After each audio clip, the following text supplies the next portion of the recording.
দুর্গাপুরে ঐতিহ্যবাহী মেলা কল্পতরু মেলা। আর এইবারে 2025 সালের 1 জানুয়ারি থেকে 10 জানুয়ারি পর্যন্ত মেলা চলার আগেই কিন্তু তার গোষ্ঠীদ্বন্দ্ব প্রকাশ্যে এসছে, বারংবার বিতর্কে এসছে দুর্গাপুরের কল্পতরু মেলা।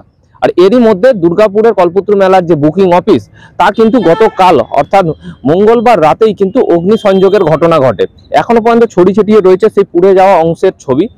এবং এর পাশাপাশি দেখাবো যে গতকাল অর্থাৎ মঙ্গলবার এই কল্পতরু মেলার কিন্তু খুঁটি পুজো হয়েছে। আর এরপর থেকেই কিন্তু এই বিতর্ক অর্থাৎ নতুন করে এই অগ্নিসংযোগের ঘটনায় আবারও বিতর্ক উস্কে দিল। যদিও পরিচালন কমিটিতে যারা রয়েছেন কল্লোল বন্দ্যোপাধ্যায় যেমনটা দাবি যে সমস্ত দুষ্কৃতীরা এর আগে অভিযোগ করেছিল কোনো দুষ্কৃতীর এটা কাজ, মানসিকতা, লোকের অপসংস্কৃতি। তো আমরা আগামী দিনে এটা কঠোর হাতে দমন করব। হ্যাঁ, আজকের পর থেকে আমরা প্রশাসনের সাথেও কথা বলেছি এবং যেখানে যেখানে কথা বলার সেখানে কথা বলেছি, কারণ অত মানুষের সেফটি সেই দিকে তো আমরা যারা মেলা যারা পরিচালনা করি আমরা দেখেছি এই মেলাকে ঘিরে কীরকম উন্মাদনা।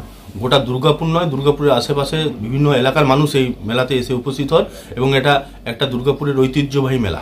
সেই জায়গায় দাঁড়িয়ে পড়ে আমরা কঠোর হাতে এই ব্যাপারটা দমন করব যারা এই ধরনের কর্মকাণ্ড করেছে। সাথে সাথে দুর্গাপুরবাসীকে এবং অন্য অন্য নাগরিককেও আমরা সাথে সাথে বলবো আপনারা এই মেলায় আসুন।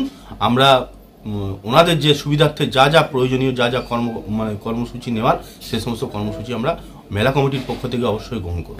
যেটা দেখা যাচ্ছে সেটা হচ্ছে এই টেন্টকে ঘিরে যে টেন্ট তৈরি হয়েছে সেই টেন্টকে ঘিরে প্রতিনিয়ত যে কিছু দলেরই একাংশের কিছু মানুষের একটা ক্ষোভ এবং তারা একটা বিস্তর অভিযোগ এসব করছে। তো এটা কি বলবেন, এটা কি শুধুমাত্র নোংরা রাজনীতি করার জন্য কি এগুলো করা হচ্ছে? এখানে রাজনীতির কোনো ব্যাপার নয়, এগুলো বললাম তো বিকৃত মানসিকতার পরিচয় মাত্র, তাছাড়া আর কিছু নয়। কিছু সমাজে তো অনেক ধরনের মানুষ থাকে, এই ধরনের মানুষ যারা এই ধরনের কর্মকাণ্ড করছে তারা বিকৃত মানসিকতার পরিচয় দিচ্ছে, আর কিছু না। আপনার কি এটাকে বিষয়টাকে কি করা হবে? আমরা এই বিষয়টি কড়া হাতে দমন করব, কারণ এই মেলাকে ঘিরে মানুষের সেফটির ব্যাপারটা তো আমাদেরকে আগে ভাবতে হবে। সেই জায়গায় দাঁড়িয়ে পড়ে মানুষ যাতে কোনো অসুবিধার সম্মুখীন না হয় সেই দিকে আমরা আগাম প্রশাসনের সঙ্গে কথা বলছি আমরা, এবং আমাদের যে উচ্চ নেতৃত্ব এবং মন্ত্রী সেইখানেও আমরা ব্যাপারটি পুরো বিষয়টি জানিয়েছি। অন্যদিকে যাদের বিরুদ্ধে অভিযোগ তারা কিন্তু নিজেদের দুর্নীতি চাপার জন্য এই ঘটনা বলে পাল্টা দাবি করছেন।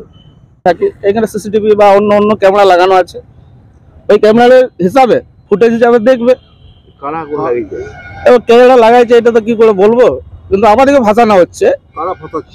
ফাঁসাচ্ছে আমরা যার বিরুদ্ধে অভিযোগ করেছিলাম মেলা কমিটি, সক্রিয় তৃণমূল কর্মী। হ্যাঁ একদম, যাদের বিরুদ্ধে অভিযোগ তারা ওইটা আমরা বিশেষ অতটা আমরা জানি না, আমরা নিজের ওয়ার্ড নিয়ে চলছি, আমরা লোকাল ছেলে ক্লাব হিসাবে চলছি, আমরা এটা নিয়ে পড়ি। দুর্নীতি থেকে চাপা দিবার চলতে এই ঘটনাগুলো ঘটাচ্ছে। বলছি এই মেলার সঙ্গে তো জড়িয়ে আছে ধরুন চেয়ারপারসন, প্রশাসনিক মন্ডলী, না ওরা বড় আমরা কোনো কমেন্ট করবো না। সদস্যরাও আছে, না ওইটার মধ্যে আমরা কিছু বলতে পারবো না। কার বিরুদ্ধে অভিযোগ? আমরা লোকাল এখানে যে লোকাল লিডারশিপ যারা দিচ্ছে তাদের বিরুদ্ধে অভিযোগ। মেলার উদ্ঘাটন যারা করেছে সেটা আমাদের তো লোকাল কোনো ছেলে নয়, আমাদের কোনো ডাকা হয় না, কোনো কিছু বলা হয় না, সে বাইরে লোক দিয়ে এনে করে মেলাটা করে হচ্ছে। আমাদের উপনেত্রীগুলো আমাদেরকে বারণ করে, ঠিক আছে ওরা করছে করুক, আমাদের যাক না, তারা ওরা নিজেদের মনে করেছে। এবার এইটা চক্রান্ত আমাদেরকে নিয়ে আমরা যে দাবিটা করেছিলাম আমাদেরকে এই যে ব্লেম দেওয়ার চক্করে ওরা নিজেদের হতে পারে লাগিয়েছে। তবে 1 জানুয়ারি থেকে এই মেলার উদ্বোধনের আগেই এই বিতর্ক এখন দেখার যে নতুন করে এই কল্পতরু মেলা কিভাবে শুরু হয় বা কতটা সুষ্ঠুভাবে পরিচালনা হয়। দুর্গাপুর থেকে তন্ময় দাসের report, the e-paper digital. DSMS, a premier management college in Durgapur. Admission open for hotel management, hospital management, tourism management, BBA, BCA and nursing. Excellent training and placement assistance. Join now. DSMS, gateway to success.